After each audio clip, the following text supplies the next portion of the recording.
This is Democracy Now!, democracynow.org. I'm Amy Goodman. This is Breaking with Convention.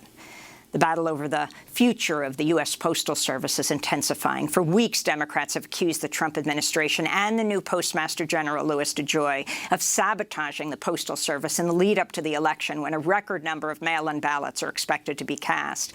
On Saturday, the Democrat-led House approved a bill to give the Postal Service $25 billion and to stop DeJoy from making more changes to the Postal Service, which have already led to long delays in processing and delivering mail. This is Democratic Congresswoman Rashida Tlaib of Michigan.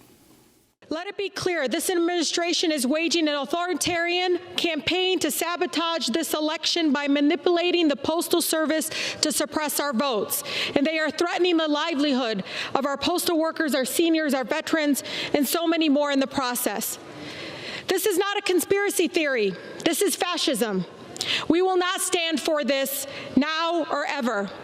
Senate Majority Leader Mitch McConnell is refusing to take up the House bill.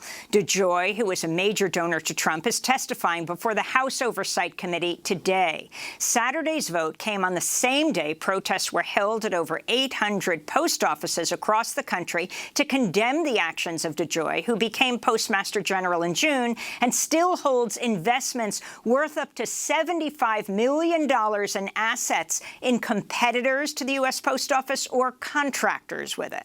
During a Senate hearing Friday, DeJoy claimed the cost-cutting measures he's implemented have nothing to do with the election and said the Postal Service is, quote, fully capable of delivering mail-in ballots on time. Senator Gary Peters of Michigan questioned DeJoy about his refusal to restore recently disconnected mail sorting machines. Will you be bringing back any mail sorting machines that have been removed since you've become Postmaster General? Will any of those come back? There's no intention to do that. They're not needed, sir. So you will not bring back any processors? They're not needed, sir. While Postmaster DeJoy is refusing to reconnect the sorting machines, postal workers in Dallas, Texas, and Tacoma, Washington have defied orders and reconnected the machines. This all comes as more questions are being raised over the role of Treasury Secretary Steven Mnuchin in the post office shakeup. The New York Times reports Mnuchin met with 2 Republican members of the Postal Service's Board of Governors in early February and pressed them to select a Postmaster General to push Trump's agenda. We're joined now by Philip Rubio, history professor at North Carolina A&T State University, author of Undelivered: From the Great Postal Strike of 1970 to the Manufactured Crisis of the U.S. Postal Service. Prior to becoming a history professor, Rubio carried mail for the Postal Service for 20 years. It's great to have you with us, Professor Rubio. If you can talk about the latest developments, the Senate hearing on Friday, the bill that was passed, and what's expected to happen today with the House hearing. This isn't just Democrats accusing the White House and the Post Office of making it difficult or delaying the mail so that mail ballots won't get in on time. That was clearly stated by the Post Office itself, saying that they did not think they would be able to handle all this mail, though DeJoy told a very different story when he testified before the Senate Friday. That's correct. And this Postmaster General really does have a credibility problem. He came into office just 2 months ago with claims that he was going to run it like a business and correct past inefficiencies, and he was going to first of all, clean house, replacing 23 senior management positions, and cutting overtime, banning late leaving from mail processing plants and also from stations. So, slowing the mail down in effect, and added to that, pulling up thousands of blue mail collection boxes and decommissioning these mail sorting machines, and then denying that, and then admitting that, but saying it's had not had that much of an effect. But the damage has been done. I think he's demoralized postal workers. I think he has discouraged a lot of voters who are hoping to vote by mail to vote safely and securely because of the pandemic. And he has also made, I think, people as postal consumers, discouraged by promising that he will resume decommissioning these machines and these other policies of his after the election. Have you seen anything like this before?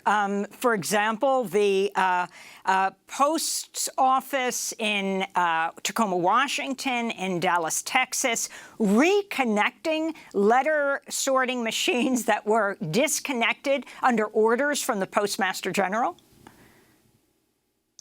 Well, I can't think of anything like that, but we have to remember, on the one hand, these are isolated incidents, but on the other hand, they are revealing of what postal workers have always done in the past, taken measures into their own hands, and it's a promise of what might happen in the future. That is, postal workers, because we have to remember, postal workers are really the heart of what I would call the service culture that's still alive in the post office, okay, as opposed to the business culture of just trying to cut costs. And so, to actually take a risk at being fired for insubordination, to plugging those machines back in, we might see that takes a great effort, and we might see something like postal workers defying bans on overtime to make sure that ballots get through.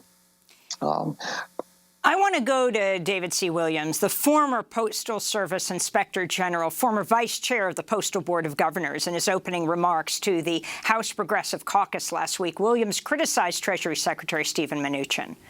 I recently resigned as the Vice Chairman of the Postal Board of Governors when it became clear to me that the administration was politicizing the Postal Service, with the Treasury Secretary as the lead figure for the White House in that effort. By statute, the Treasury was made responsible for providing the Postal Service with a line of credit. The Treasury was using that responsibility to make demands that I believe would turn the Postal Service into a political tool, ending its long history as an apolitical public infrastructure. Can you respond to that, Professor Philip Rubio? Well, David C. Williams was the watchdog, and he was one of two watchdogs, the other being Ronald Stroman, who also, he resigned under pressure. So they were looking out for the Postal Service, and they both resigned because they saw it being politicized.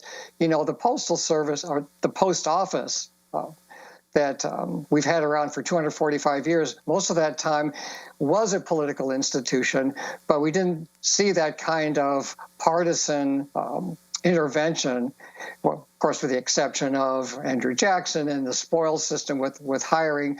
But as far as manipulating the Postal Service and driving it into the ground, so I'm glad to see him testifying. I'm glad to see Ron Stroman, former Board of Governors member, testifying.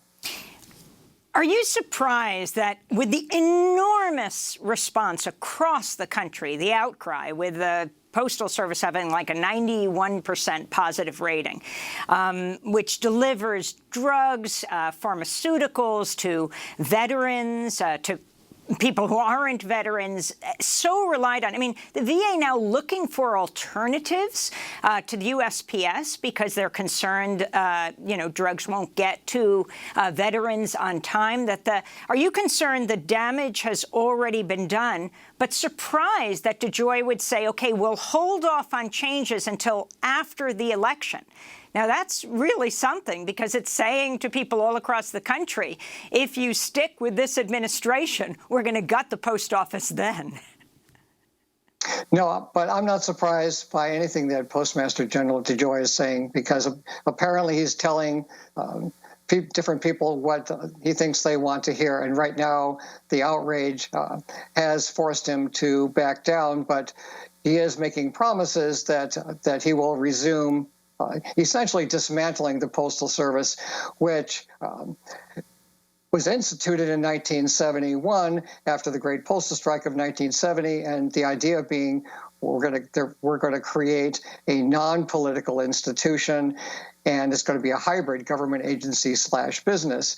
What he assumes that he was given was a mandate to take it further in the business direction, and you know, unintentionally and ironically, both he and Trump, I think, have dramatized how the perils of postal privatization and partisan intervention and driving our post office into the ground, that we don't have to accept this, that we shouldn't have to accept this, we shouldn't have to take it.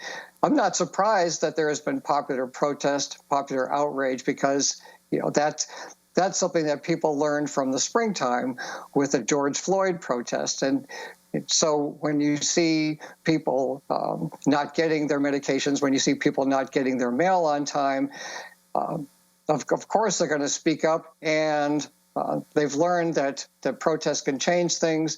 And I think that's forced Congress, you know, to be, or I should say, it's encouraged Democrats in Congress to put this on the agenda, but it's still not enough. What Democrats in the House and Senate are doing is the best they can do to keep putting pressure with investigations and putting bills forward that the American people will hopefully respond to. President Trump tweeted, I'm going to go back and look at what he tweeted, on Sunday. So now the Democrats are using mail drop boxes, which are a voter security disaster, among other things, to make it possible for a person to vote multiple times. Also, who controls them? Are they placed in Republican or Democrat areas? They are not COVID sanitized, a big fraud. Now, Twitter has flagged the tweet for violating Twitter rules about civic and election integrity. He is suggesting you will get COVID if you drop your ballot into a ballot box. So this is just more distraction that Trump and his administration are doing, as they've done around so many other issues, but around the Postal Service. And what is gratifying is to see that lots and lots of people, including politicians, are pushing back against it, are not being satisfied with DeJoy's responses, and are rebutting Trump's claims. But you know what all of this does is what's intended to do is to distract and discourage. And you know what we have to do as individuals, as well as a collective body, is to remember that we do have a right to vote. We have a right to vote safely. The Postal Service is mandated to provide universal service, whatever that service is, even if more than half of us vote by mail, to make sure that enough overtime is in effect, enough postal workers are deployed to get all those ballots counted, for people to register and vote early, to vote in person if they feel safe enough doing that, but to vote and to keep putting pressure on the Postmaster General. And can there anything legally be done? I mean, you've got the bill that was passed in the House, now the House hearing today.